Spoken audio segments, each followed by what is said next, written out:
La crise d'angoisse, peut-être que c'est quelque chose qui vous parle. Je vais vous donner un exercice très simple pour apprendre à gérer cette crise d'angoisse où que vous soyez. Pas besoin d'artifice, pas besoin de psy non plus à vos côtés. Vous n'aurez besoin de personne. Vous seul, vous allez réussir à gérer cette crise d'angoisse. La crise d'angoisse, l'attaque de panique, ce sont des phénomènes qui nous arrivent comme ça, sans prévenir. Et bien évidemment, on a du mal à les gérer. Le cœur bat plus vite, on commence à transpirer, on a du mal à respirer, les jambes deviennent toutes molles. Ce sont quelques symptômes. Parfois, on va jusqu'à vomir, ou parfois, on va jusqu'à ne plus pouvoir se lever, ou ne plus pouvoir marcher. Avec aussi, très souvent, cette sensation de mourir. Ça vous parle ?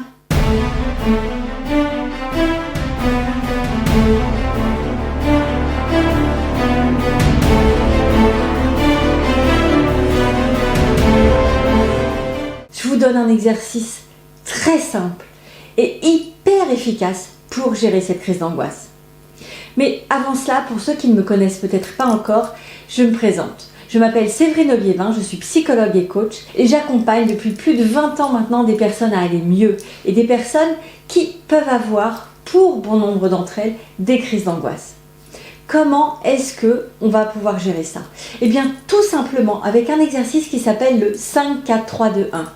C'est un exercice très simple quand je vous le donne comme ça. Mais vous savez, quand vous êtes sous stress et quand l'angoisse commence à monter, votre cerveau ne réfléchit pas beaucoup et du coup, c'est pas si simple que ça. Mais pour autant, si vous arrivez à l'avoir en tête et à le faire, vous allez voir que c'est d'une efficacité redoutable pour pallier à la crise d'angoisse. Donc, on va commencer par le chiffre 5. Tout simplement, 5, qu'est-ce que c'est? Je suis quelque part, en général, quand je fais ma crise d'angoisse, que ce soit en voiture, à la maison, au travail, dans un magasin, vous allez commencer par observer votre environnement et chercher 5 objets que vous allez vous dire, que vous allez nommer mentalement. Vous pouvez les nommer aussi tout haut, mais peut-être que c'est pas évident là où vous êtes. Donc, vous allez repérer 5 objets dans votre environnement. Et puis, vous allez écouter pour repérer 5 bruits. Ensuite, vous allez rentrer un peu plus à l'intérieur de vous pour aller chercher 5 sensations. Une fois que vous avez fait ça, vous recommencez le processus avec 4 objets, 4 bruits, 4 sensations, puis 3, 2, 1. Et vous allez voir qu'à la fin de cet exercice, la crise d'angoisse sera partie. Pourquoi ? Parce que vous allez permettre à votre cerveau de se concentrer sur autre chose. Vous allez le leurrer en fait. Vous allez le sortir de son angoisse, de ses peurs, de ce mécanisme pour l'amener vers le réel, pour l'amener dans cet instant présent. Que se passe-t-il pour moi dans cet instant présent ? Je suis dans cet environnement avec ces bruits et ces sensations. C'est vraiment ça qui est important. Et quand votre cerveau est connecté à l'instant présent, il ne peut plus avoir peur. L'instant présent ne peut pas faire peur. C'est impossible. Vous ne pouvez pas avoir peur de ce que vous êtes en train de vivre présentement. Vous pouvez avoir peur de ce que vous pouvez vivre dans le futur, mais pas dans l'instant présent.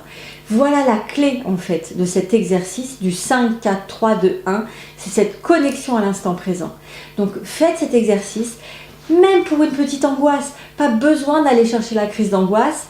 Même pour une petite angoisse, quand vous sentez que vous n'êtes pas bien, connectez-vous à ce qui se passe autour de vous, allez chercher des éléments, allez chercher des objets, des sons, des sensations, et vous allez voir que votre corps va s'apaiser, vos émotions vont s'apaiser, vous vous sentirez beaucoup mieux. Alors n'hésitez pas à partager cet exercice un maximum parce que je sais qu'en cette période très compliquée, ça peut aider beaucoup de personnes. Et si cette vidéo vous a plu, n'hésitez pas à mettre des pouces et des commentaires. En tout cas, je les attends et je serai ravie de pouvoir vous y répondre. Je vous souhaite une très belle journée. Je vous dis à très bientôt et en attendant, n'hésitez pas, osez être et briller de bonheur.